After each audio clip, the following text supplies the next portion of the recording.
Hi guys, we continue our quest of trying to understand Rishi Aurobindo's philosophies through his book The Life Divine. And today we start the 9th chapter. It's called The Pure Existent. And as usual it starts with a quote from an Upanishad. It's from Chandogya Upanishad. The quote is, "One indivisible, that is pure existence."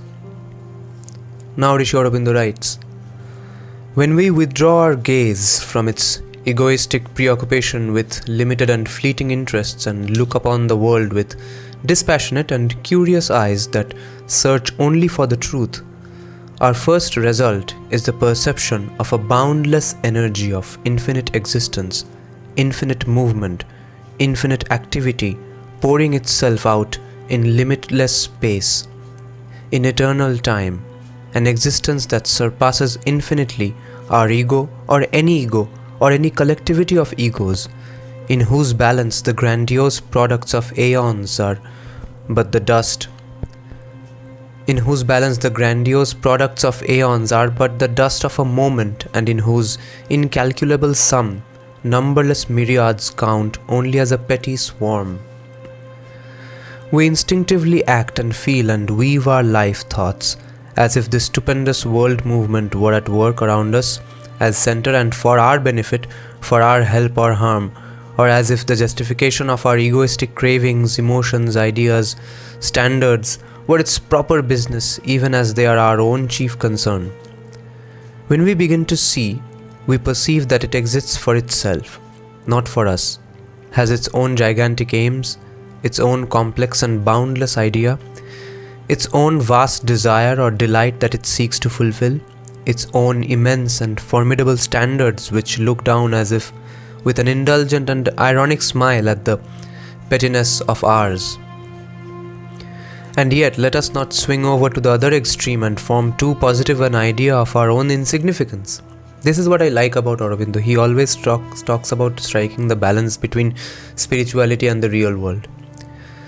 That extremism, that too would be an act of ignorance and the shutting of our eyes to the great facts of the universe. For this boundless movement, because this boundless movement does not regard us as unimportant to it, science reveals to us how minute is the care, how cunning the device, how intense the absorption it bestows upon the smallest of its works, even as on the largest. This mighty energy is an equal and impartial mother, Samam Brahma, in the great term of the Gita, and its intensity and the force of movement is the same in the formation and upholding of a system of suns and the organization of the life of an anthill. It is the illusion of size, of quantity that induces us to look on the one as great, the other as petty. If we look, on the contrary, not at mass of quantity but force of quality, we shall say that the ant is greater than the solar system it inhabits and man greater than all inanimate nature put together. But this again is the illusion of quality. When we go behind and examine only the intensity of the movement of which quality and quantity are aspects, we realize that this Brahman dwells equally in all existences. Equally partaken of by all in its being, we are tempted to say, equally distributed to all in its energy. But this too is an illusion of quantity. Brahman dwells in all, indivisible, yet as if divided and distributed. Brahman dwells in all, indivisible, yet as if divided and distributed. If we look again with an observing perception not dominated by intellectual concepts but informed by intuition and culminating in knowledge by identity, we shall see that the consciousness of this infinite energy is other than our mental consciousness, that it is indivisible and gives not an equal part of itself but its whole self at one time and the same time to the solar system and to the anthill.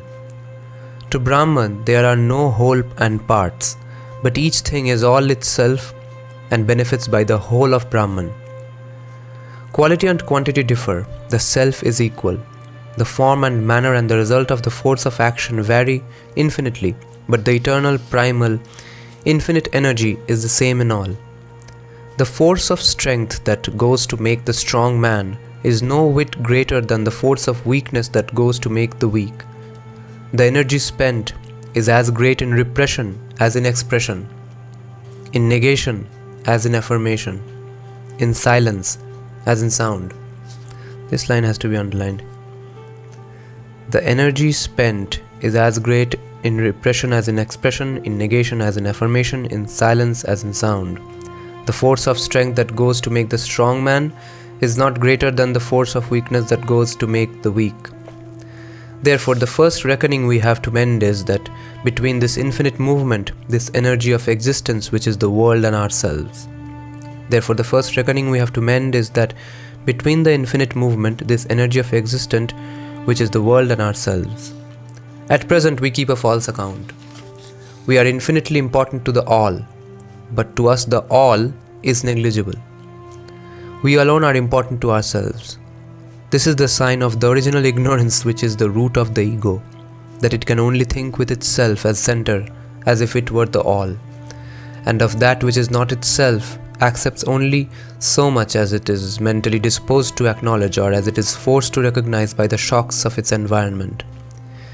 Even when it begins to philosophize, does it not assert that the world only exists in and by its consciousness? Its own state of consciousness or mental standards. Its own state of consciousness and mental standards are to it the test of reality. All outside its orbit or view tends to become false or non-existent. This mental self-sufficiency of man creates a system of false accountantship, which prevents us from drawing the right and full value from life.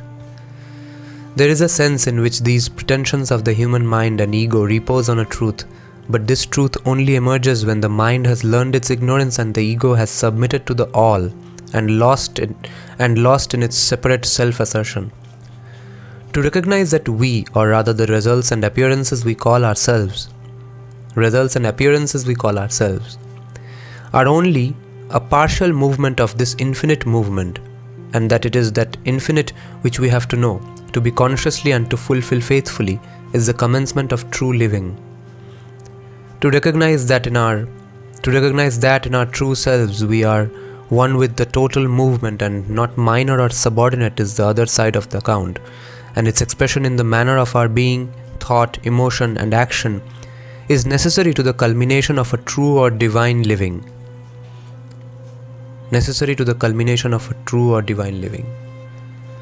But to settle the account, we have to know what is this all, this infinite and omnipotent energy.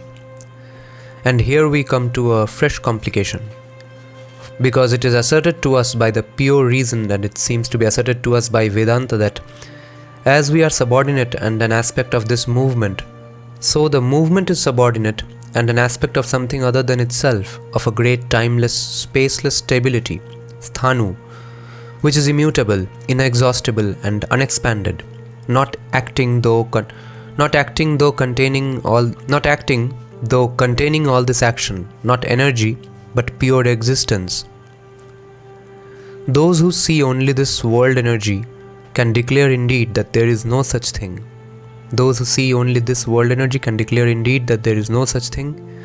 Our idea of an eternal stability, an immutable pure existence, is a fiction of our intellectual conception starting from a false idea of the stable. What a great line. False idea of the stable. What we think is stable is a false concept. For there is nothing that is stable. All is movement, and our conception of the stable is only an artifice of our mental consciousness by which we secure a standpoint for dealing practically with the movement. It is easy to show that this is true in the movement itself. There is nothing there that is stable. All that appears to be stationary is only a block of movement, a formulation of energy at work which so affects our consciousness that it seems to be still, somewhat as the earth seems to us to be still, somewhat as a train in which we are traveling seems to be still, in the midst of a rushing landscape.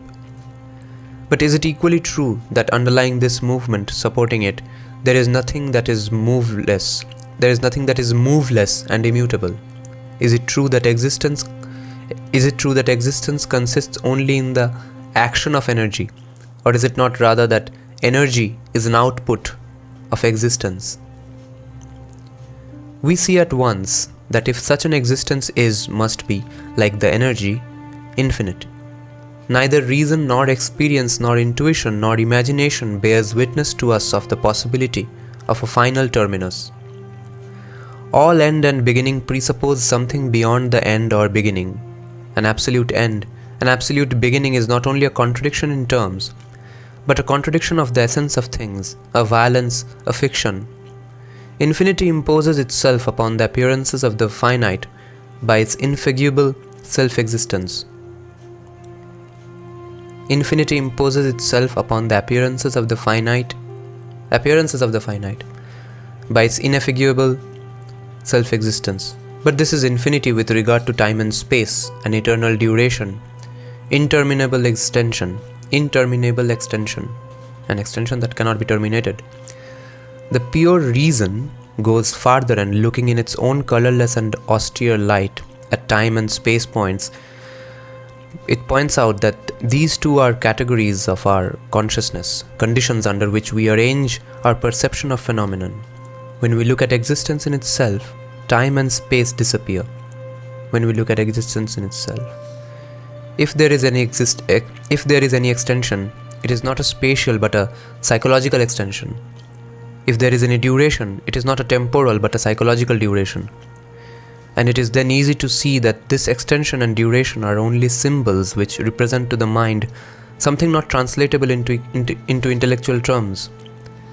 An eternity which seems to us the same all-containing ever-new moment, an infinity which seems to us the same all-containing all-pervading point without magnitude.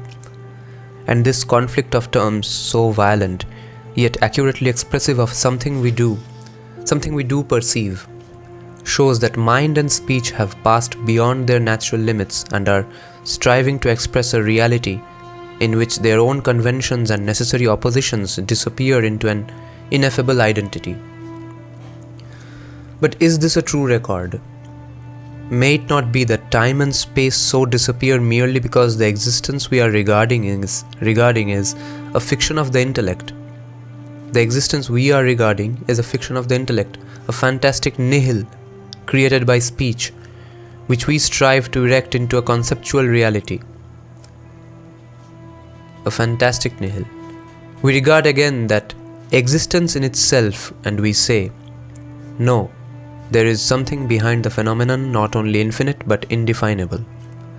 Of no phenomenon, of no totality of phenomena can we say that absolutely it is. Even if we reduce all phenomena to one fundamental, universal, irreducible phenomenon of movement or energy, we get only an indefinable phenomenon. The very conception of movement carries with it the potentiality of repose and betrays itself as an activity of some existence. The very idea of energy in action carries with it the idea of energy abstaining from action. And an absolute energy not in action is simply and purely absolute existence. We have only these two alternatives, either an indefinable pure existence or an indefinable energy in action. And if the latter alone is true, without any stable base or cause, then the energy is a result and phenomenon generated by the action, the movement which alone is. The movement which alone is. We have then no existence, or we have the nihil of the Buddhists, with existence, as only an attribute of an eternal phenomenon, of action, of karma, of movement. This asserts the pure reason, leaves my perceptions unsatisfied, contradicts my fundamental seeing, and therefore cannot be. For it brings us to a last abruptly ceasing stair of an ascent, which leaves the whole staircase without support, suspended in the void. If this indefinable, infinite, timeless, spaceless existence is, it is necessarily a pure absolute. It cannot be summed up in any quantity or quantities. It cannot be composed of any quality or combination of qualities. It is not an aggregate of forms or a formal substratum of forms. If all forms, quantities, qualities were to disappear, this would remain. Existence without quantity, without quality, without form is not only conceivable, but it is the one thing we can conceive behind these phenomena.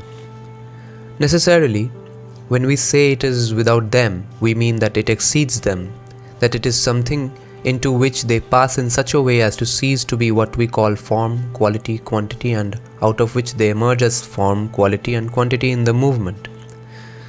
They do not pass away into one form, one quality, one quantity which is the basis of all the rest, for there is none such, but into something which cannot be defined by any of these terms. So all things that are conditions and appearances of the movement pass into that form. So all things that are conditions and appearances of the movement pass into that from which they have come, and there, so far as they exist, become something that can no longer be described by the terms that are appropriate to them in the movement. Therefore, we say that the pure existence is an absolute and in itself unknowable by our thought, although we can go back to it in a supreme identity that transcends the terms of knowledge. The term movement, on the contrary, is the field of the relative, and yet by the very definition of the relative, all things in the movement are contained in and are the absolute. The relation of the phenomena of nature to the fundamental ether which is contained in them constitutes them, contains them, and yet is so different from them that entering into it they cease to be what they now are, is the illustration given by the Vedanta as most nearly representing this identity in difference between the absolute and the relative. Necessarily, when we speak of things passing into that from which they have come, we are using the language of our temporal consciousness and must guard ourselves against its illusions. The emergence of the movement from the immutable is an eternal phenomenon, and it is only because we cannot conceive it in that beginningless, endless, ever-new moment which is the eternity of the timeless that our notions and perceptions are compelled to place it in a temporal eternity of successive duration to which are attached the ideas of an always recurrent beginning, middle, and end. But all this, it may be said, is valid only so long as we accept the concepts of pure reason and remain subject to them. But the concepts of reason have no obligatory force. We must judge of existence not by what we mentally conceive, but by what we see to exist. And the purest, freest form of insight into existence as it is shows us nothing but movement. Two things alone exist: movement in space, movement in time, the former objective, the latter subjective. Extension is real, duration is real, space and time are real. Even if we can go back behind extension in space,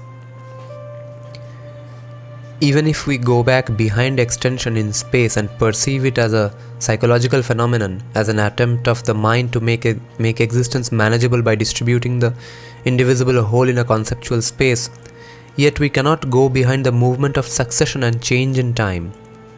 For that is the very stuff of our consciousness.